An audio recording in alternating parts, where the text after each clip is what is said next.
Hello दोस्तों, नमस्कार। आज मैं आपको विष्णु भगवान के 10 अवतारों के बारे में बताऊंगी।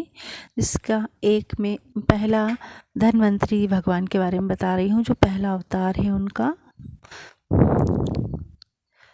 श्री धन्वंतरी हिंदू मान्यता के अनुसार ये भगवान विष्णु के अवतार हैं, जिन्होंने आयुर्वेद प्रवर्तन किया है। इसका पृथ्वी लोक में अवतरण समुद्र मंथन के समय हुआ था।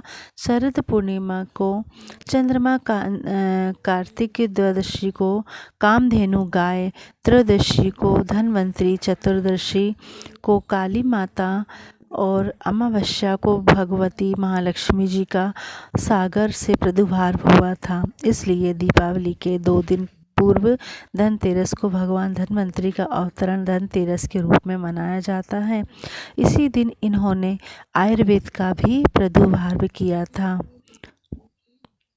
इन्हें भगवान विष्णु का रूप कहते हैं, जिनकी 4 भुजाएं हैं। ऊपर की दोनों भुजाओं में शंख और चक्र धारण किए हुए हैं, जबकि 2 अन्य भुजाओं में से एक में जलूका और औषध तथा दूसरे से अमृत कलश लिए हुए हैं। इनका प्रिय धातु पीतल माना जाता है, इसलिए धनतेरस को पीतल आदि के बर्तन खरीदने की परंपरा भी है। इन्हें आयुर्वेद की चिकित्सा करने वाले वेद आरोग्य का देवता कहते हैं।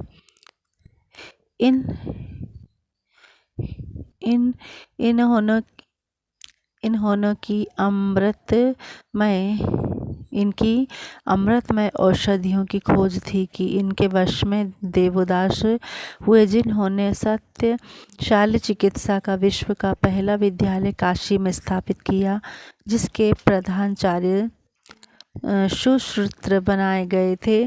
सुश्रुत देवदास के ही शिष्य और ऋषि विश्वामित्र के पुत्र थे। उन्होंने ही सुश्रुत संहिता लिखी थी।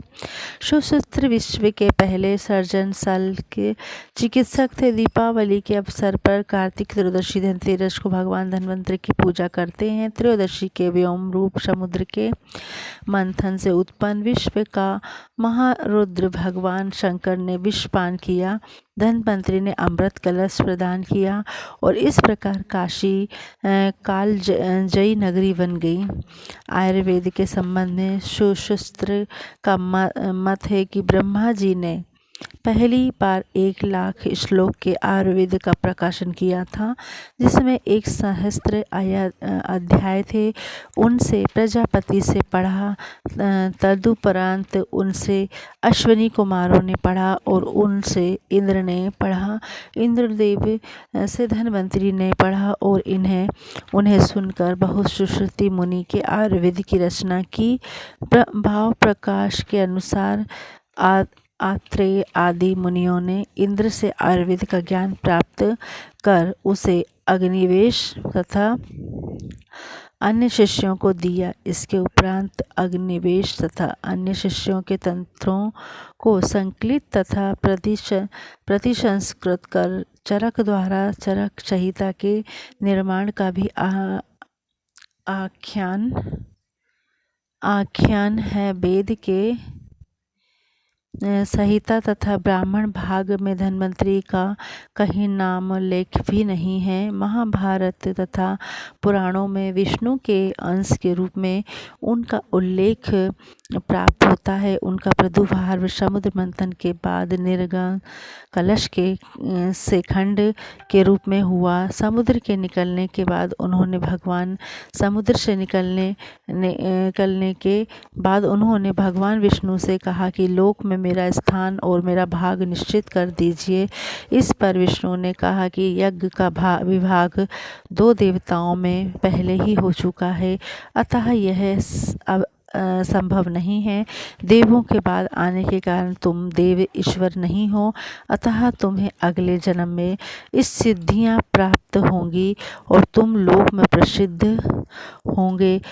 तुम्हें उसी शरीर से देवत्व प्राप्त होगा और द्विज द्विज जातिगण तुम्हारी सभी तरह से पूजा करेंगे। तुम आयुर्वेद तथा अष्टांग विभाजन भी करोगे। द्वितीय द्वापर युग में तुम पुनः जन्म लोगे, इसमें कोई संदेह नहीं है। इस वर के अनुसार पुत्र काम काशीराज धन की तपस्या से प्रसन्न होकर अब्ज भगवान ने उनके पुत्र के रूप में जन्म लिया और धन्वंतरी नाम धारण किया। धन काशी नगरी के संस्थापक कास के पुत्र थे। वे सभी रोगों के निवारण में निष्णात थे। उन्होंने भारद्वाज से आयुर्वेद ग्रहण कर उसे अष्टांग में विभक्त कर अपने शिष्यों में बांट दिया। धन्वंतरी की परंपरा इस प्रकार है। वैदिक काल में जो महत्व और स्थान अश्वनी को प्राप्त था, वही पौराणिक काल में धन्वंतरी को प्राप्त हुआ। जहाँ अश्वनी के हाथ में मधु कलश था, वहाँ धन्वंतरी को अमृत कलश मिला। क्योंकि विष्णु संसार की रक्षा करते हैं, अतः रोगों से रक्षा करने वाले धन्वंतरी को विष्णु का अंश माना गया है। विश्व विद्या के संबंध में कश्यप और तक्षक का जो संवाद महाभारत में आया है, वैसा ही धन्वंतरी और नाग देवी मनसा का ब्रह्म वैवर्त पुराण में आया है। उन्हें गरुड़ का शिष्य कहा गया है।